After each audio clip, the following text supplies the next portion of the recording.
지금껏 혼자 애 키우면서 서러운 순간이야 왜 없었겠어요. 그러나 그날은 정말이지 치가 떨리게 수치스럽더라고요. 사부인은 등장부터 저를 아래로 깔보며 등장했어요. 옷은 또 어찌나 화려하던지 수수하게 입은 내가 괜히 초라하게 느껴지더라고요.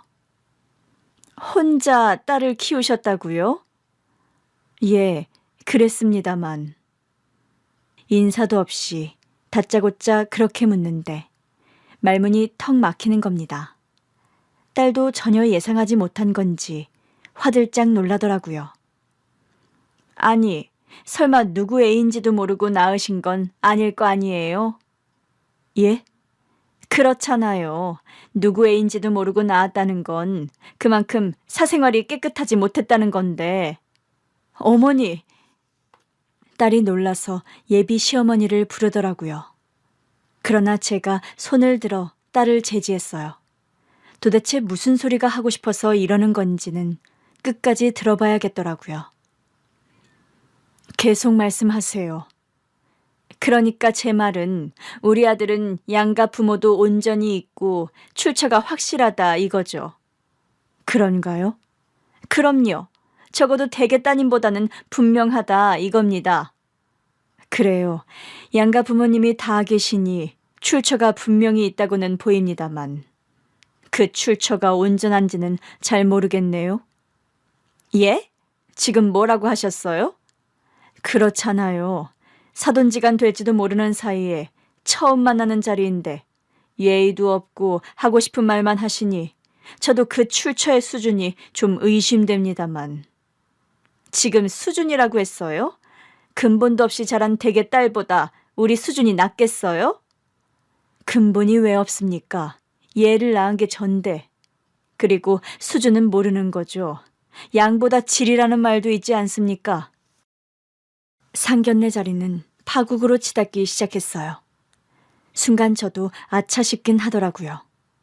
우리 딸을 생각해서 좀 참아야 했나 싶다가도 이 상황을 참아주는 게 정말 내 딸을 위한 건지는 모르겠더란 말이죠. 내가 우리 딸을 어떻게 키웠는데요. 남의 집에서 파출부하면서 키웠어요. 예비 사부인이 저러는 이유는 내가 미혼모인 것도 모자라 겨우 파출부라는 게 더 못마땅해서였겠죠. 처음부터 파출부하고 싶어서 하는 사람도 있나요? 물론 직업정신이 투철해서 가정부 일을 좋아하는 사람도 있을 순 있죠. 근데 저는 아니었어요. 저도 20살 때까지는 살림이라곤 한 번 해본 적도 없는 도시 여자였어요.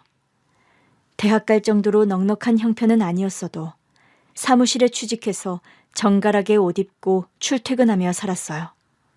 우리 딸을 낳기 전까지는 말이죠. 그 차 한 잔을 같이 하다가 생각보다 멀쩡한 사람 같다 싶어서 몇 번 더 만났죠. 그 사람이 내 인생 처음이자 마지막 연애 대상이었어요. 그 후로는 누굴 만난 적도 없어요. 우리 딸이 태어났으니까요. 홀로 딸을 낳은 뒤 애를 키우며 할 수 있는 일을 찾다가 파출부를 시작했어요. 애를 데리고 와도 된다는 부자노인 할머니 집에서 일을 했는데 그 할머니가 우리 딸을 참 예뻐해 주셨어요. 덕분에 저도 좀 살았죠. 딸이 초등학교 들어가기 전까지는 그 댁에서 지냈어요. 할머니가 돌아가시면서는 또 다른 집을 전전했지만 그 할머니를 만나지 않았다면 제 미혼모 생활은 시작부터 고난과 역경만 있었을 거예요. 우리 딸은 검사예요. 어릴 때 살았던 그 할머니 댁에 법전이 있었어요. 알고 보니 할머님 남편분이 판사셨다고 하더라고요. 먼저 돌아가신 뒤로는 혼자 지내셨는데 자식들도 아버지가 돌아가시면서 상속을 다 받은 뒤라 잘 찾아오지도 않는다고 하더라고요. 그 집에서 자란 제 딸은 한글을 일찍 깨쳤는데 다 그 할머니가 가르쳐 주신 덕분이었어요. 그러더니 애가 그 어린 나이에 뜻도 모를 법전을 읽고 있더라고요. 그때부터 우리 딸 꿈이 판사였어요. 제 생각엔 그 할머니의 영향이 아니었나 싶어요. 판사가 되고 싶어서 법대에 갔는데 결과적으로는 검사가 더 하고 싶다면서 방향을 살짝 틀더라고요. 비록 저는 미혼모의 파출부였어도 내 딸이 있어서 다 괜찮았어요. 누가 나를 무시해도 내가 이렇게 살아서 내 딸이 검사가 됐는데 남들이 뭐라든 아무 상관없었어요. 물론 중간중간 나 좋다는 남자들도 있었어요. 아내랑 일찍 사별한 남자도 있었고 그 중에는 총각도 있었는데 그 남자는 딱 잘라서 거절했죠. 부모 가슴에 대못 박지 말라고요. 연애를 하려면 할 수도 있었을 거예요. 재혼도 할 수 있었어요. 파출부로 일하면서 나름 잘 사는 집에서 일을 하다 보니 드나드는 손님들도 사는 수준이 나쁘지 않았어요. 그 사람 중에 제가 마음에 든다는 사람이 간혹 있었죠. 내가 파출부니까, 미혼모니까 자기들이 꼬시면 넘어올 줄 알았나 봐요. 가장 기억에 남는 고백은 이거예요. 이제부터는 돈 걱정 없이 살게 해줄게요. 내 아들 둘만 키워줘요. 아들 둘 키워주는 게 쉬운 일인 줄 아나 싶다가도 저라고 왜 남자 그늘에서 편하게 안 살고 싶었겠어요. 그냥 눈 딱 감고 남의 자식 키워주는 대가로 집에서 살림이나 하고 살까도 싶었죠. 근데 내 딸 때문에 도저히 안 되겠더라고요. 내 딸이 어릴 때부터 워낙 똑똑했는데 괜히 환경이 바뀌어서 방황하면 어쩌나 싶었어요. 차라리 내가 고생하더라도 딸은 엄마 믿고 편하게 살았으면 좋겠다는 게 제 마음이었죠. 한 번은 딸이 중학교에 올라간 뒤였나 불현듯 제 친아빠에 대해 묻더라고요. 난 아빠 없어? 갑자기 그게 궁금해? 지금껏 한 번도 안 묻더니? 엄마가 언젠가는 말해줄 줄 알았지. 근데 안 해주잖아. 사춘기 때라 그랬는지 갑자기 궁금했던 모양이었어요. 그래서 얘기를 들려줬죠. 애 아빠는 제가 다니던 사무실 거래처 직원이었는데 오며 가며 마주하다 보니 정이 생겼어요. 처음에는 완전 내 취향은 아니다 싶은 남자였죠. 미숙임, 밥은 먹었어요? 저를 다짜고짜 다방 아가씨 부르듯 미숙임이라고 부르더라고요. 처음에는 어이가 없어서 대꾸를 안 하다가 내가 대꾸를 안 하니까 나중에는 코앞까지 와서 아는 척을 하는 거예요. 미숙임, 귓구멍이 막혔어요? 이 남자가 왜 이러나 싶더라고요. 사무실 사람들이 전부 우리를 쳐다보고 있었어요. 왜 이래요? 사람이 말을 거는데 대답을 안 하니까 이러는 거 아닙니까? 사람 같아야 사람 취급을 하죠. 네? 미스김? 여기가 다방이에요? 내가 다방에서 커피 파는 여자냐고요? 그 남자가 어안이 벙벙한 얼굴로 그러더라고요. 아니, 나는 커피 달라고 한 적 없는데. 그리고 이거. 그러면서 자판기 커피 한 잔을 내 책상 위에 내려놓더라고요. 커피 2잔 뽑았는데 자꾸 대답을 안 하니까 미안해요. 내가 말버릇이 잘못돼가지고. 다시는 미스김이라고 안 부를게요. 나중에서야 알았어요. 그 사람 딴에는 친해져 보려고 한 말이었는데 할아버지의 아버지까지 말투가 다 그랬나 봐요. 진심으로 사과는 했지만 솔직히 상종도 하기 싫었어요. 그러다 하루는 사무실 복사기가 고장나서 혼자 낑낑대며 고치고 있는데 도저히 고쳐지질 않는 겁니다. 제가 사무보조라 그런 걸 다 해결해야 했거든요. 우리 때는 뭐 복사기 회사 직원 불러서 수리를 받고 하는 개념도 없었어요.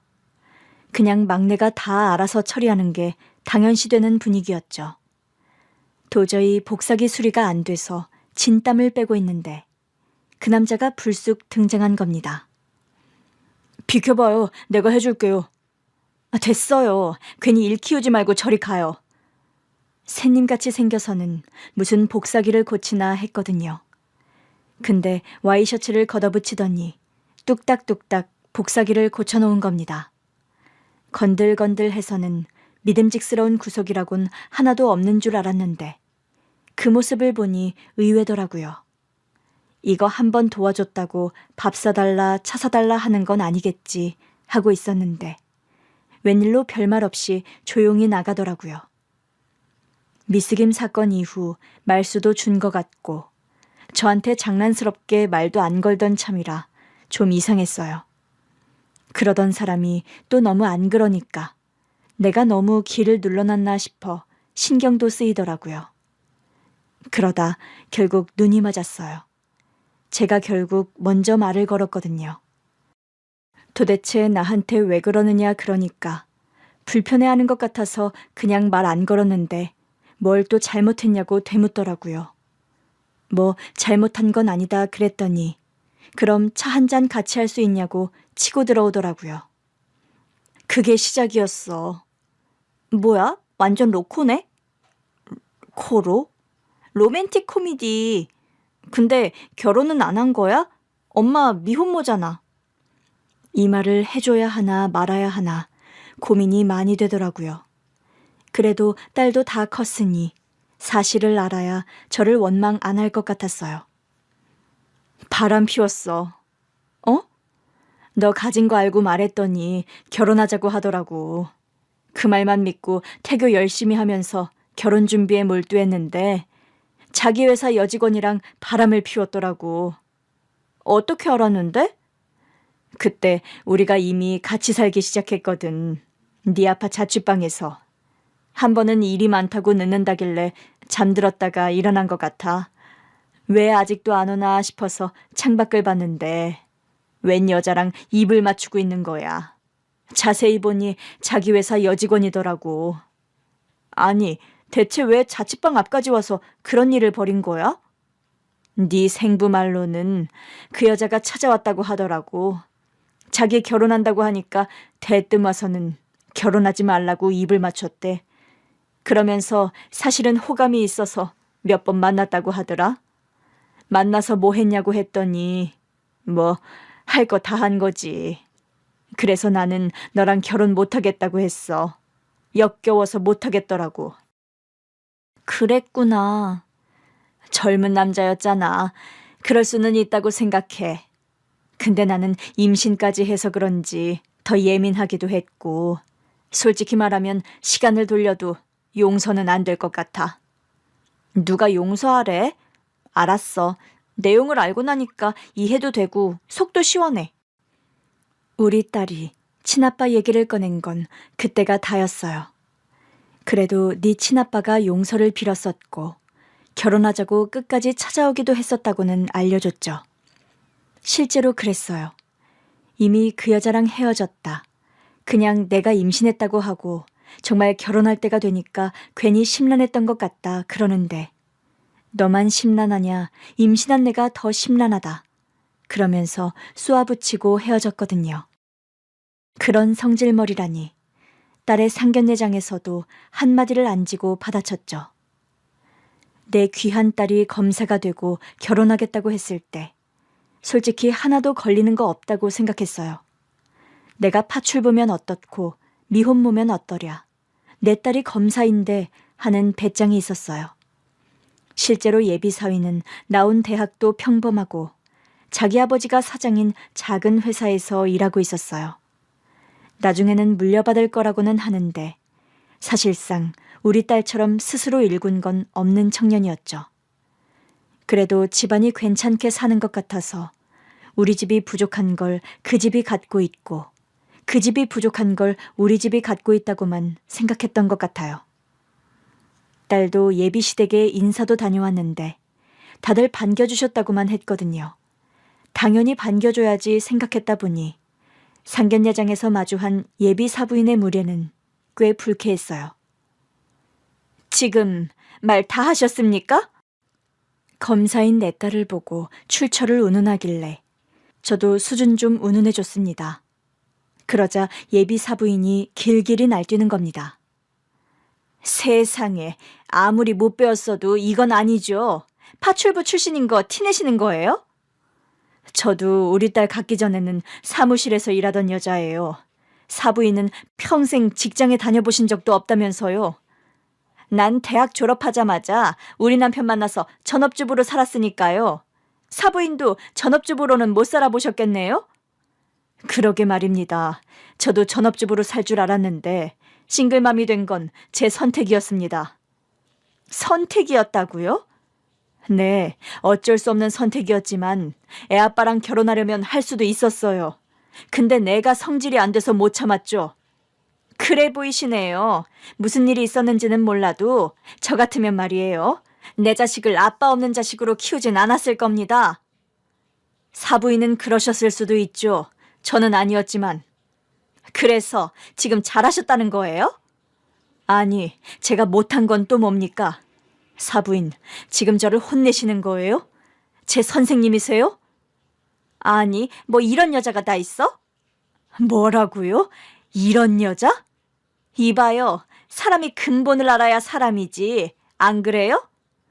우리 애 아빠도 평범한 회사원이었어요. 됐습니까? 그걸 말로만 해서 어떻게 아느냐고요? 그때였어요. 우리가 있던 방문이 벌컥 열리더니 글쎄 애 아빠가 등장한 겁니다. 아니, 당신이 여길 어떻게 알고 왔어? 우리가 참 오랜만에 봐서 당신이 내 설명을 잘못한 것 같아. 그게 무슨 소리야? 애 아빠가 예비 사부인을 보면서 그러더라고요. 저는 이제 평범한 회사원은 아닙니다. 예비 사부인이 화들짝 놀라더라고요. 어디 예비 사부인만 놀랐겠어요. 우리 딸은 물론이고 그 자리에 있던 모든 사람이 다 놀랐어요. 엄마, 저분이 내 친아빠야? 정말? 남편이 잔뜩 긴장한 얼굴로 딸을 보더라고요. 참, 잘 컸구나. 진짜 제 아버지세요? 내가 죄인이야. 내가 미안하다. 사연을 알고 있는 딸은 깊은 한숨을 내쉰 뒤 저를 봤어요. 혹시 엄마가 부른 거 아니야? 그럴 리가. 지금껏 연락 한 번 한 적 없는 걸. 그런데 그때였어요. 그때까지 가만히 있던 예비 바깥사돈이 다급히 사부인을 부르더라고요. 여보, 꿇어. 당신 지금 뭐라고 했어? 꿇으라니? 설마 나더러 무릎을 꿇으라는 거야? 누구한테? 사부인한테? 글쎄, 꿇으라면 꿇어. 싫어. 내가 뭘 잘못했다고? 제 친아버지 나타났다고 내가 뭐 석고대죄라도 해야 한다는 거야? 당신 진짜 이럴 거야? 당신이야말로 왜 이래? 당신도 제 엄마가 미혼모의 파출부 출신인 거 마음에 안 든다고 했잖아. 당신 조용히 안 해. 왜 이제 와서 발뺌이야? 나 혼자 그런 거 아니잖아. 당신도 며느리감이 검사인 건 좋지만 집안이 너무 별로라고. 친아버지가 누군지라도 알아야겠다며. 듣고 정 별로면 혼사를 멈추던지 친정이랑 연을 끊으라고 해야겠다며. 여보.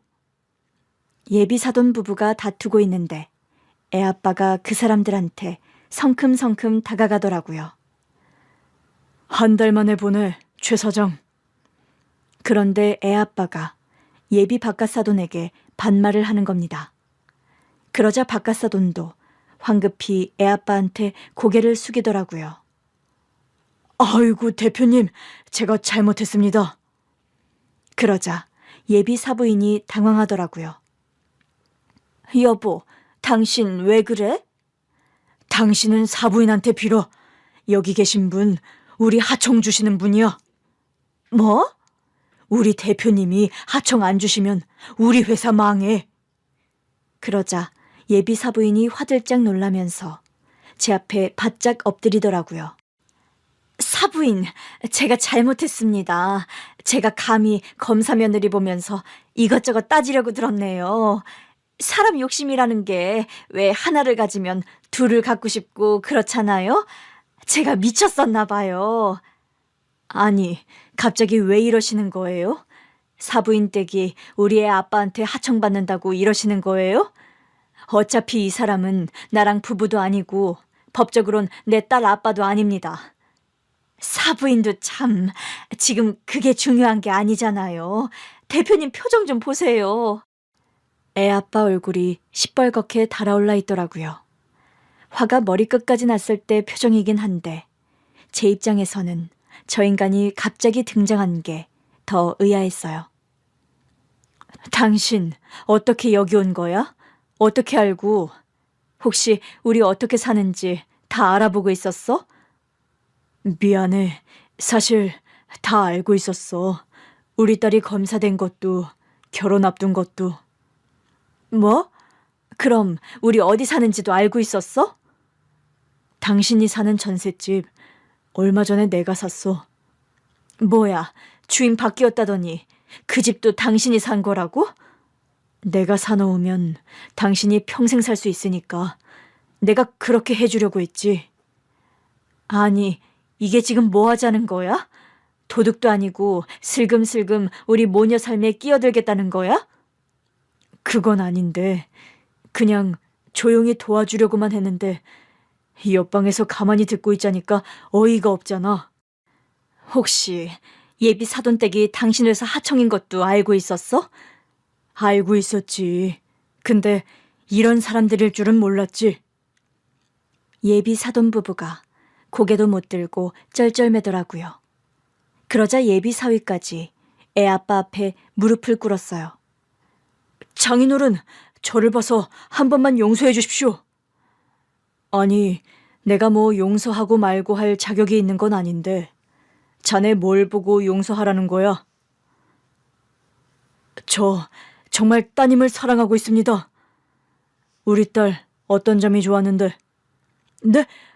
그게 제가 회사 일 때문에 법원에 갔다가 첫눈에 반했습니다. 우리 딸이 검사라는 걸 알고 좋아했다는 거네. 그렇죠.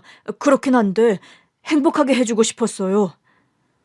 우리 딸이 검사인데 자네도 행복할 것 같았겠지? 예? 자네 아버지한테 얘기 많이 들었거든. 공부를 하도 못해서 겨우 대학에 갔다고 하더군. 그래도 가서는 열심히 하고 있다고. 언젠가는 실력이 되면 자기 회사도 물려줄 생각이라기에 잘 됐었다고 했었지. 물론 그 멍청이가 내 딸 남편감이 될 줄은 몰랐지만 말이야. 아빠, 도대체 무슨 얘기를 하고 다닌 거야? 아니, 네가 좀 속을 썩였었어? 공부도 안 하지 이상한 애들이랑 다니면서 술 먹고 다니지. 아빠! 그제야 예비 바깥사돈이 자기 입을 틀어막더라고요. 저는 어이가 없어서 딸에게 물었습니다. 너, 네 신랑감이 술 안 마셔서 좋다고 하지 않았어? 딸도 어이가 없는 표정이더라고요. 그랬지. 어떡하니? 술 시작한 지 꽤 된 것 같은데. 딸이 기가 차다는 듯 자기 예비 신랑한테 묻더라고요. 술 한 잔도 못 마신다며. 그게 지금은 그래. 한 잔도 못 마셔. 하도 오래 안 마셨더니. 내가 어릴 때 실수를 좀 했어. 그때는 왜 그렇게 반항해하고 싶던지. 그런데 딸이 한숨을 내쉬더라고요. 지난번에 전화했는데 친구가 받더라. 언제? 자기 만취해서 쓰러져 있다고 좀 데리러 와주면 안 되냐고 그러는데 바쁘다고 하고 끊었어. 내가 거짓말한 거 알고 있었다고? 왜 거짓말한 건지가 궁금하던데? 그날 진짜 오랜만에 마신 거야. 근데 왜 안 물어봤어? 일이 바빠서 깜빡하고 있었어. 결혼하기로 한 남자니까 웬만하면 믿고 싶었거든. 바람 피운 것만 아니면 괜찮다고 생각하려고 했어. 그러면서 딸이 슬쩍 제 아빠를 보더라고요. 애 아빠는 잽싸게 눈을 피했죠. 근데 나한테는 모범생이었다고 했잖아. 그저 공부만 열심히 했는데 성적이 안 나와서 스트레스가 많았다며. 우리 딸의 말에 예비 사돈 부부가 자기들도 모르게 푹 하고 웃음을 터뜨리더라고요. 자기 아들의 거짓말이 자기들이 듣기에도 웃겼던 모양이에요. 그러나 우리 딸은 머리끝까지 화가 뻗쳐 있었죠. 진짜 어이가 없다. 대체 그런 거짓말은 왜 한 건데? 내가 자기보다 학력이 부족하잖아. 이렇게라도 안 하면 자기가 날 안 받아줄 것 같아서. 내가 그런 사람으로 보여? 아니지. 자기가 나를 조건으로 보고 있으니까 그랬겠지. 어? 내가 검사 아니었어도 나랑 결혼했을 것 같아? 그걸 말이라고 해. 나 진짜 첫눈에 반했다니까. 거짓말. 거짓말 아니야. 자기가 내 조건을 보니까 나도 자기 조건에 연연할 거라고 생각한 거잖아. 그게 아니면 왜 거짓말을 해? 아버님 회사도 뭐 하청이라고? 나한테는 어엿한 중소기업이라고 하지 않았어? 그냥 우리 엄마한테는 작은 회사라고 하자고 겸손하게 말하고 싶다고 했었잖아. 근데 진짜 겸손한 규모였던 거네? 아니, 그게 자기한테 그 정도는 된다고 해야 자기도 나를 믿고 결혼할 것 같으니까. 이것 봐. 자기도 지금 우리 아빠 회사가 하청업체라고 하니까 갑자기 구미가 확 떨어진 거 맞잖아. 구미가 떨어져? 내가 지금 물건 사는 거야? 자기 조건 보고 구미가 당기고 말고 하게? 그래서 자기는 내 이 모든 조건을 보고도 결혼할 생각이 있다고? 아니, 생각해봐야 할 것 같아. 그것 봐. 내가 거짓말 안 했으면 여기까지 오지도 못했을 거라고. 아니, 조건 때문이 아니라 자기가 나한테 거짓말을 했기 때문에 다시 생각하는 거야. 도대체 날 뭐로 본 거야? 그래, 너 좋은 대학 나왔고 검사야. 나도 알아. 그래서 우리도 최대한 네 흠잡아서 동등한 입장에서 결혼식 치르려고 했어.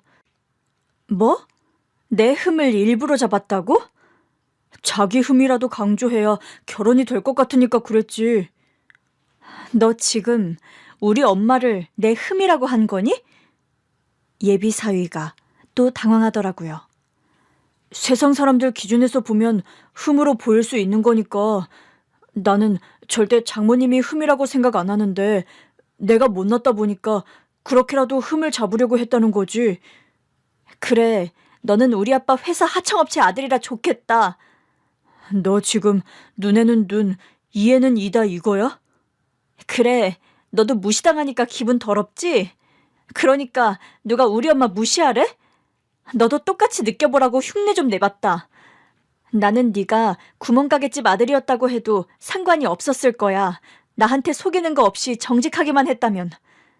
내가 너랑 왜 사귀었는데 법원에서 처음 보고 첫눈에 반했다고 쫓아다니는 정성이 갸륵해서 순수한 사람이다 싶어서 만나기 시작했어. 우리 엄마는 미혼모가 파출부 하신다고 하니까 어머니가 고생 많으셨겠다면서 눈물까지 글썽이는 널 보면서 결혼해도 좋겠다 싶었다고. 그런데 뒤에서는 우리 엄마를 흉보고 있었던 거야? 어떻게든 내 흠을 잡아서 너처럼 볼 것 없는 남자한테 어울리는 여자로 만들려고 했다고? 너 진짜 최악이구나. 세상에서 가장 못났어. 분위기가 그쯤 되자 애아빠가 나서더라고요. 내가 뭐 나설 입장은 아니지만 그래도 이 상견례는 여기서 끝내는 게 좋겠네요. 최 사장, 가족들 데리고 먼저 일어나요. 대표님, 저희가 해명할 기회를 좀 더 주십시오. 일단은 파합시다. 이대로는 서로 더 안 좋은 소리만 할 것 같으니까. 결국 그 집 식구들이 먼저 나갔고 저도 자리에서 일어났어요. 우리라고 뭐 더 할 말 있어? 우리도 가자. 딸에게 말했는데 딸이 자리에서 꿈쩍 않고 한숨만 내쉬더라고요. 그러자 애아빠가 말했어요. 그러지 말고 좀 앉아. 나도 어렵게 온 거야. 원래는 나설 생각은 절대 없었는데 저 인간들 하는 소리가 하도 어이가 없어서 홧김에 나섰어. 애아빠가 딸을 보며 말했어요. 내가 미안하다. 일단은 얌전히 있다가 따로 손을 봐줘야 했는데. 딸이 그제야 고개를 들더라고요. 제 아빠시라고요? 참 가까이 계셨네요. 거기다 중소기업 대표시라니. 하청까지 두실 정도면 규모가 꽤 되나 봐요? 엄마랑 헤어지고 나서 사업을 시작했는데 꾸준히 하다 보니 이렇게 됐어. 그렇게 잘 사셨으면 양육비라도 주시지 그랬어요? 우리 엄마가 얼마나 고생하면서 절 키우셨는데요. 그 얘기는 제가 해야겠더라고요. 딸, 그건 엄마가 안 바랐어. 왜? 헤어질 때 말했어. 내 딸이니까 절대 숟가락 얹을 생각하지 말라고. 내 딸이고 내가 키울 거니까 네 자식이라는 걸 잊으라고 했거든. 그렇다고 해도 이렇게 나타나실 거면 애초에 엄마 좀 도와주던가. 딸이 속상해하더라고요. 그러자 애 아빠가 그랬어요. 그래, 맞아. 내가 지은 죄가 커서 용기가 없었어. 내가 좀 더 용기 냈으면 네 엄마도 편해졌을 텐데.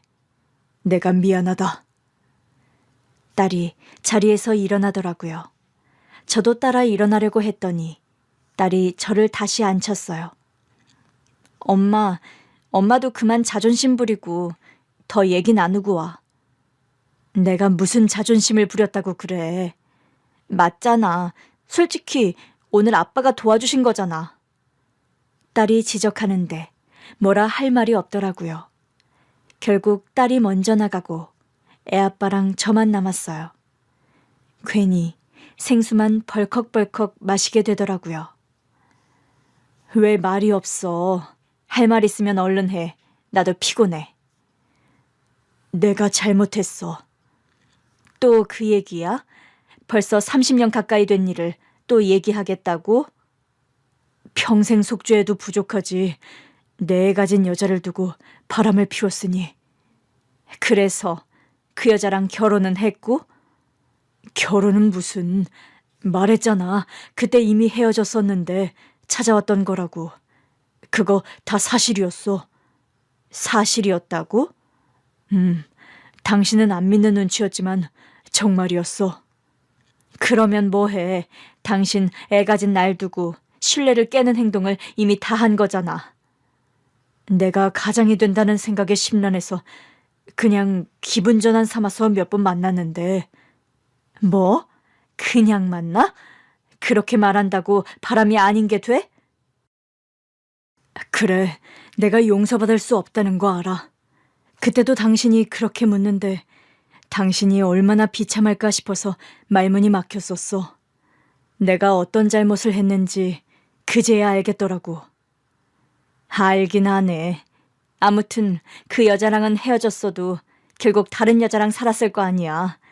그러면서 여긴 왜 나타나? 우리 사는 건 왜 보고 있고? 혼자 살았어. 뭐? 당신도 혼자 살았더라. 애 아빠가 지금껏 결혼을 안 했다고 하더라고요. 아니, 그 능글맞던 사람이 회사 대표까지 되고선 왜 혼자 사는데? 속죄의 의미였지. 내 자식이랑 아내 될 뻔했던 여자를 배신한 주제에 어떻게 또 결혼을 꿈꿨겠어. 그냥 언젠가 내 가족들 만날 생각만 하면서 일만 했어. 누가 당신 가족이야? 당신이랑 우리 딸이 내 가족이지. 그 후로는 연애도 한 번 한 적 없어. 왜? 아니지. 그건 당신이 알아서 할 일이고 내가 뭐 알아야 돼? 그래, 당신이 알 건 없지. 내 말이 다 믿기지 않을 수도 있고. 근데 사실이야. 나는 당신밖에 없었어.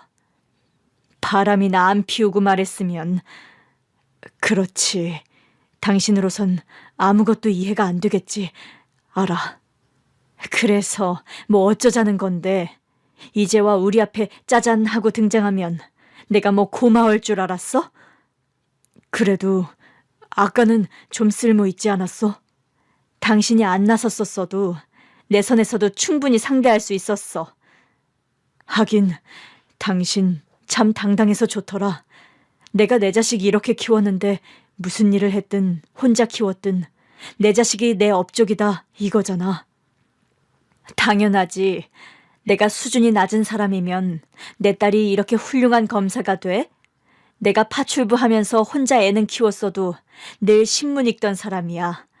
우리 딸이 법전 공부할 때 내가 법전까지는 못 봐도 옆에서 신문 보면서 되도록 같이 깨어 있었던 사람이라고. 당신 정말 대단하다. 솔직히 우리 딸이 잘나서 잘 된 거지만 아무튼 나도 우리 딸한테 흠이 되고 싶지 않았어. 남들이 보기엔 흠이어도 적어도 내 딸한테는 떳떳했다는 말이야. 그래, 그런 것 같아. 제 말을 다 수긍하고 있는 애아빠를 보는데 마음이 좀 누그러지긴 하더라고요. 그래, 오늘은 고마웠어. 자기는 남편 있다고 떽떽거리는데 솔직히 기가 좀 죽을 뻔했거든. 어떻게 당신 회사 하청이래? 참 기가 막힌 우연이네. 결국 우리가 다시 만나려고 그런 거 아닐까? 어디서 또 수작이야?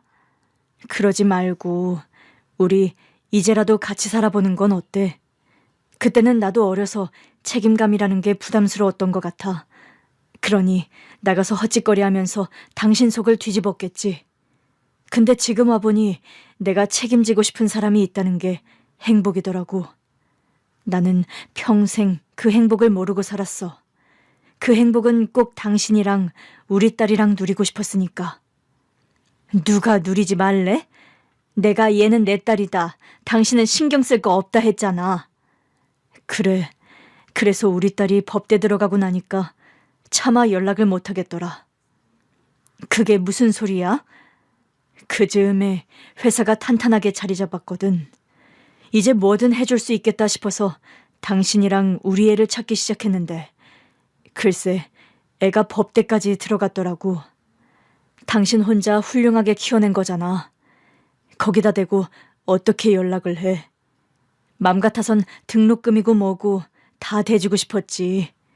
근데 당신이 날 가만둘 것 같지 않더라고. 아까 한 말처럼 어디 있다가 이제 와서 밥숟갈을 얻냐고 혼낼 것 같았어. 지금은 안 혼날 것 같아? 지금도 마찬가지야. 그래, 알았어. 내가 계속 혼날 테니까 당신도 맺혀있는 거 다 풀고 나면 나 좀 한 번 더 생각해줘. 나 이제 당신한테 뭐든 다 해줄 수 있어. 우리 딸한테도 좋은 아빠까진 아니어도 아빠 노릇은 할 수 있어. 적어도 저런 집에서 우리 딸 환경 무시하면서 함부로 말하지 못할 거야. 애아빠의 말은 다 진심 같았어요. 솔직히 오랜만에 보는데 그때만큼 밉지도 않았고요.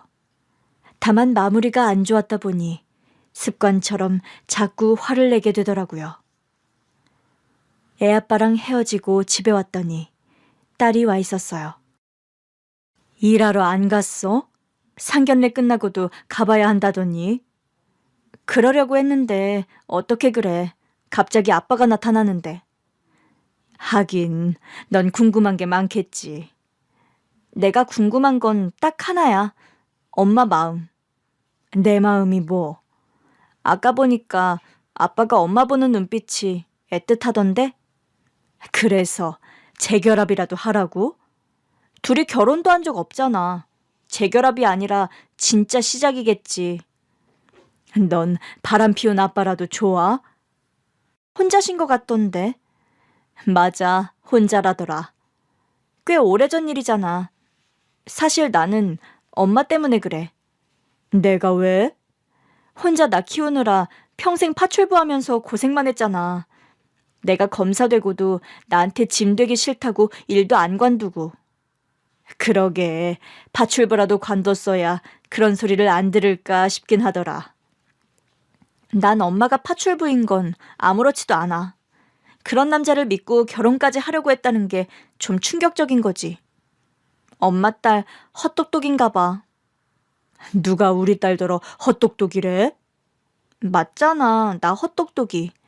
남자 보는 눈이 없었네. 아빠가 없이 자라서 그런가? 그건 그럴 수도 있지. 우리 모녀는 잠깐 시무룩해졌어요. 황당한 상견례를 겪고 난 뒤라 둘 다 많이 싱숭생숭했던 것 같아요. 그러나 곧 딸이 맛있는 저녁을 먹자며 나가자고 하더라고요. 딸과 함께 좋은 데서 맛있는 걸 먹고 오니 기분이 좀 나아지긴 하더라고요. 그 사이 아빠에게서 문자가 와 있었어요. 애는 좀 어때? 그래서 답장을 보내줬죠. 저도 힘들 텐데 나 위로하겠다고 맛있는 거 사줬어. 파출부는 관둘까 봐. 우리 애가 검사되고 나서 관두라고 그렇게 노래를 불렀는데 내가 고집을 피웠거든. 애한테 짐 되기 싫어서. 1분도 안 지나서 답이 오더라고요. 그럼 당신 힘드니까 그건 그만해도 되지. 당신 딸한테 짐 될 거 없어. 이제 내가 있잖아. 옛날 버릇이 그대로 나오더라고요. 제가 방심한 틈을 타서 치고 들어오는데 순간 마음이 좀 약해졌어요. 당신 집은 어딘데? 한번 와볼래? 다음날 저는 파출부 하던 집에 관두겠다는 의사를 전했어요. 그 집에서도 워낙 자주 있는 일인데 저는 좀 오래 있었다면서 고맙다고 하더라고요. 그런 뒤 참 오랜만에 밖에서 애아빠를 만났죠. 당신 왔어. 누가 들으면 부부인 줄 알겠다. 그래도 이게 편하고 좋잖아. 우리 둘 다 같이 사람이 있는 것도 아니고. 저는 모른 척 남편의 집으로 들어갔습니다. 아파트 살아? 단독주택으로 갈까도 했는데 혼자 살기엔 너무 커서 당신이 원하면 언제든지 이사는 갈 수 있어. 난 아파트가 좋거든. 당신이나 전원주택의 꿈이 있었지. 그랬나? 내가 이래봬도 도시 여자잖아. 당신은 어릴 때 시골에서 살았다며. 그랬었지. 당신이 좋다고 하면 나는 아파트도 좋지. 당신이랑 살 수 있다면 어디든 어떻겠어. 자꾸 능글맞게 재결합을 유도하는데 딱 잘라 말했어요. 내가 오늘 보자고 한 건 우리 딸 결혼 문제로 상의할 게 있어서야. 그럼 뭐든 말해. 나야 도움이 되면 좋지. 그 집 말이야. 결혼시켜도 괜찮은 집이야? 결혼시킬 생각이요? 우리 딸이 꽤 실망한 눈치긴 한데 그래도 고민해보겠다고 하더라고. 그냥 깨는 게 아니라. 응. 남자친구 앞에서는 뭐라고 쏘아붙이긴 했지만 남자친구가 늘 자기 눈치를 많이 봤었대. 자기가 부족하다고 생각하는 것 같기도 했고 그래서 우리 딸이 더 잘해주려고 했었다는데 막상 거짓말도 하고 그런 거 보니까 남자친구 마음에 압박이 심했나 싶어서 마음이 또 아픈가 봐. 하여튼 속없기는. 내 말이 그건 당신 닮은 것 같아. 나 같으면 딱 잘라서 안 하겠구만. 그래도 함께한 시간이 몇 년 되니까 그냥 접는 것도 어려운가 봐. 우리 애가 정이 깊거든. 그러게 나 닮은 거 맞네. 사실 뭐 하청으로 나쁜 회사는 아니었어.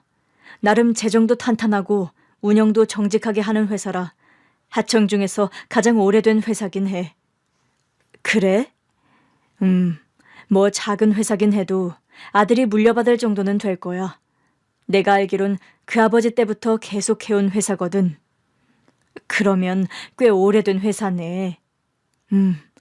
그렇게 오래됐는데도 탈 없이 운영된 회사라서 우리도 믿고 맡겼던 거야. 그런데 실제로도 괜찮더라고. 그래서 재계약할 때마다 조건도 점점 더 좋게 해주고 있어. 우리 회사만큼 좋은 조건으로 계약 제시하는 것도 없긴 할 거야. 그래도 나로선 믿고 맡길 하청이 있다는 게 진짜 고마운 거거든. 생각보다는 멀쩡한 집안이네. 아마 우리 딸이 검사라 자기 아들이 위축돼 살까봐 더 그랬던 게 아닌가 싶어. 안 그래도 최 사장이 연락을 해왔더라고. 뭐라고? 아들이 하도 우리 딸한테 쩔쩔매길래 자기네 부부가 아들을 가스라이팅 하듯이 계속 그 생각을 주입했대. 우리 딸이 아무리 검사라고 해봐야 파출부 미혼모 손에 컸다. 그러니 위축될 거 없다 그러면서. 아무리 그래도 그렇지 자기 자식만 중요해? 나는 고사하고 내 자식이 상처받을 건 생각도 안 했던 거잖아. 그리고 뭐라고 했어? 정 나랑 말이 안 통하면 나랑 연을 끊고 살게 할 생각이었다고? 그것도 그냥 센 척한 거였다고 하더라고. 그렇게 말해야 당신이 듣는 척이라도 해줄 것 같아서 그랬나 봐. 당신은 그 말을 믿어? 꽤 오래 본 사람이라서 교양은 좀 없어도 우직해. 정말이야? 그럼 내가 설마 우리 딸 혼사를 두고 엉뚱한 소리를 하겠어? 애아빠가 그 정도로 말을 하니 아주 막장 집안은 아니구나 싶긴 하더라고요. 그날 저녁, 애아빠가 태워다 주겠다는 걸 고사하고 집으로 돌아왔는데 집 앞에 예비 사위가 와 있더라고요. 무슨 일인가? 어머니, 정말 죄송합니다. 제 앞에 무릎을 꿇더니 서럽게 울더라고요. 제가 학창시절부터 사고를 많이 쳤어요. 근데 지금은 다 후회해요. 이렇게 멋진 아내를 만날 줄 알았으면 저도 공부 좀 하는 건데 구색이라도 맞게 조금 더 좋은 대학이라도 나왔어야 했는데 하고요. 왜 그랬던 건데? 아버지 회사 물려받을 거라 그냥 막 살았어? 아니요. 오히려 물려받고 싶지 않아서 말을 더 안 들었어요.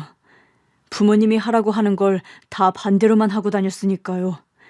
근데 그렇게 살았더니 결국 아버지 회사로 들어오는 것 외에는 먹고 살 방법이 없더라고요. 부모님은 이제라도 열심히 배우면 된다고 하셨고 저도 그래서 이제는 부모님 속 안 썩이고 성실하게 살아야겠다 하던 차에 아내한테 첫눈에 반했던 거예요. 그 말은 사실인 거야? 그럼요. 진짜 첫눈에 반했어요. 솔직히 아무리 검사라고 해도 지나가는데 무턱대고 만나달라고 할 수는 없는 거잖아요. 진짜 태어나서 처음으로 첫눈에 반했는데 그래서 무턱대고 쫓아다니기 시작했는데 제가 내세울 게 너무 없는 거예요. 자넨 아버지 회사도 있었잖아. 그건 솔직히 제 능력으로 일군 게 아니잖아요, 아직은. 제가 나중에 물려받아서 잘 운영하면 또 모르겠는데 이 사람 처음 만났을 때는 더더구나 밑바닥부터 시작할 때라 더 아버지 회사를 운운할 순 없었어요. 그런데도 여자친구가 제 열정을 받아주더라고요. 잘 좀 살 걸 싶고 이제라도 잘 살아야겠다 싶었는데 과거는 숨기고 싶었어요.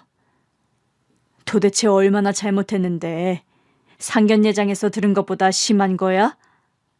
아니요, 그건 아닌데 그래도 저는 부끄러워요. 어린 나이에 노는 애들이랑 어울려 다니면서 술 먹고 집에도 안 들어가고 그랬으니까요. 여자친구가 워낙 올곧은 사람이었다 보니 그런 제 전적을 들으면 실망할 것 같았어요. 절대 내 인생에서 두 번 다시 못 만날 여자라는 생각 때문에 저도 모르게 거짓말까지 했던 것 같아요. 정말 잘못했습니다. 저희 부모님이 저지른 무례도 용서해 주세요. 조만간 사과 꼭 하고 싶으시다고 제발 좀 만나달라고 부탁하셨어요. 밥은? 네? 저 회사 끝나고 바로 오는 길이라 여자친구가 전화를 안 받아줘서요. 들어와. 밥 먹다 보면 올 거야. 정말요? 뭐해? 동네 사람들 다 보는데 언제까지 거기서 무릎을 꿇고 있을 거야?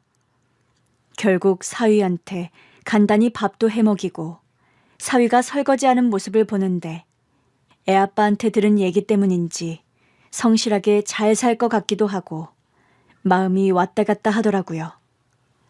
얼마 후 예비 사돈 부부까지 와서 고개도 묻들고 사과를 하는데 그냥 저는 제 딸의 의견을 따르겠다고 했어요. 제가 사과도 받았고 애아빠한테는 말 잘 해놓을 테니까 애들 결혼이랑 회사 일을 결부짓지 마세요. 애아빠도 사적인 감정으로 일 처리할 사람 아닐 거예요. 결혼은 애들 뜻에 맡기죠. 사부인 정말 감사합니다. 마음을 풀어주시니 이제야 두 다리 뻗고 잘 것 같습니다. 사실은 사부인 참 대단하시다고 생각했어요. 우리처럼 풍족하진 않아도 부족한 것 없이 산 사람들도 자식 농사는 잘 못 짓는데 부럽고 무안하고 그래서 더 못된 소리만 했습니다. 정말 죄송합니다. 솔직히 말할까요? 예? 두 분을 어디까지 믿어야 할지는 잘 모르겠어요. 다만 성실하게 집안 사업도 잘 이끌어 오신 것 같고 어쨌든 이제 애 아빠가 있으니 사돈댁도 우리 딸한테 함부로는 못하시겠죠. 그래서 사돈댁이 아니라 똑똑한 우리 딸의 선택을 믿어보려고요. 그럼요. 절대로 그렇게 못하죠. 정말 죄송합니다. 결혼해도 절대 애들 사는 거에 간섭 안 할게요. 절대 시집살이 할 일 없어요. 제가 지은 죄가 있는데 절대 그렇게 못하죠. 뭐 당연한 소리를 대단하게 하세요? 아유, 죄송합니다. 제가 또 말 실수를. 어쨌든 애아빠 덕에 사돈부부 길을 확실히 꺾었더라고요. 그래도 내 딸 시부모가 될지 모르는데 못되게 굴 필요는 없다고 생각했어요. 사람 일이 또 어떻게 될지 알 수 없는 거고요. 저도 정중하게 부탁했습니다. 이쯤 했으면 저도 속상한 건 다 푼 것 같아요. 서로 마음 상한 건 이만 풀지요. 자식들끼리 결혼하게 된다면 우리도 가족인데 실수도 덮어주는 게 가족이잖아요. 제가 우리 며느리한테 정말 잘하겠습니다. 우리 검사 며느님 일하는데 지장 안 가게 애들도 제가 다 키워줄게요. 그것도 애들이 알아서 할 일이죠 뭐. 노인애들 병나요. 적당히만 하자고요. 그런가요? 그래도 검사가 그냥 되는 것도 아니고 도와줘야죠. 우리 며느리가 나중에 큰일 할 수도 있는 거잖아요. 우리 아들더러 이제는 네 마누라 잘난 거 받아들이고 외조 잘하라고 했어요. 결국 우리 딸은 결혼했어요. 그 집 식구들이 줄줄 찾아와 속죄했다고 하니 결국 딸도 못 이기는 척 넘어가더라고요. 애아빠는 딸의 신혼집으로 비싼 주상복합 아파트를 선물해줬어요. 물론 그렇다고 우리가 합친 건 아니었습니다. 애아빠랑 저도 꽤 오래 대화를 나눴었어요. 그러나 제 결론은 이랬습니다. 이제 지난 일이니까 다 잊고 우리 딸 엄마 아빠로 잘 지내자. 정말 그래야겠소? 이제 와서 둘이 살림을 합치고 하는 건 좀 아닌 것 같아. 용서는 하지만 우리 인연은 이 정도가 적당하지 않나 싶어. 깨진 그릇을 다시 붙인다고 자국이 없어지는 것도 아니잖아. 내가 시기를 놓쳤지. 알아. 똑 부러지는 당신다운 결정이네. 그러자 애아빠가 저한테 건물을 증여해주고 싶다고 하더라고요. 월세로도 충분히 생활할 수 있을 거야. 당신 주려고 했던 거니까 받아둬. 우리 딸 키우느라 고생만 했잖아. 이제는 당신 하고 싶은 거 하면서 자유롭게 살았으면 좋겠어. 처음에는 망설였는데 우리 딸도 받으라고 하더라고요. 그래도 자기 아빠가 주는 건데 뭐 어떠냐면서요. 엄마, 이제라도 엄마가 한 마음고생 나 혼자 키운 보상을 받는다고 생각해. 그걸 줘야 한다면 아빠가 주는 게 맞잖아. 너 아빠한테 지령받고 이러는 거지? 어떻게 알았어? 요즘 부녀지간이 아주 정답더라. 둘이 밥도 먹으러 다니는 것 같고. 사실 우리 신혼집도 내가 골랐는데? 뭐? 네가 그 비싼 집을 사달라고 했다고? 아빠는 평창동에 저택 얻어준다고 했었어. 내가 그나마 저렴한 데로 고른 거야. 우리 딸은 친아빠를 만나더니 스케일이 커졌더라고요. 저만 아직도 100원, 200원이라도 아껴서 사는 억척주부인 것 같아요. 애아빠가 월세로도 먹고 살 수 있는 건물을 증여해 줬는데도 돈 아끼는 버릇은 고칠 수가 없더라고요. 그래도 그 덕에 일 안 하고 봉사활동하면서 자유롭게 살고 있으니 애아빠의 덕을 크게 보긴 했죠. 봉사활동 안 하는 날은 여기저기 다니면서 배우고 싶었던 것도 배우는데 얼마 전에 킨츠키 공예라는 걸 알게 됐어요. 깨진 도자기를 금으로 이어붙이는 예술이더라고요. 비록 깨진 자리는 남아도 금으로 이어붙이니 또 하나의 작품이 되대요. 그걸 보는데 그게 꼭 저랑 애아빠 사이 같더라고요. 같이 살진 않아도 가족 같고 오히려 같이 살려고 했을 때보다 더 잘 지내고 있으니 충분히 좋은 사이가 아닌가 싶어요. 그래서 이제는 명절에 애아빠까지 우리 집으로 와서 다 같이 지내요. 나중에 우리 딸이 손주 나오면 할아버지로도 소개하려고요. 그렇게 한 집에서 명절도 보내고 나중에 손주 볼 생각까지 하면 이게 뭐 하는 건가 싶다가도 결국 딸로 맺어진 가족이잖아요. 없는 것보단 있는 게 든든하긴 하더라고요. 우리 딸도 내색은 안 했어도 아빠의 품이 그리웠던 건지 아빠 앞에서는 어리광도 피우더라고요. 고생하며 산 딸도 잘 컸고 이제는 경제적인 자유도 생겼으니 우리 가족의 건강과 행복을 기원하면서 좋은 일도 더 많이 하며 살려고요. 그래서 이왕이면 돌아온 애아빠도 건강하게 살아서 우리 딸의 곁을 오래오래 지켜주었으면 해요. 저도 혼자 딸을 키울 때보다는 애아빠가 있다는 게 내심 더 든든한 건 어쩔 수 없네요.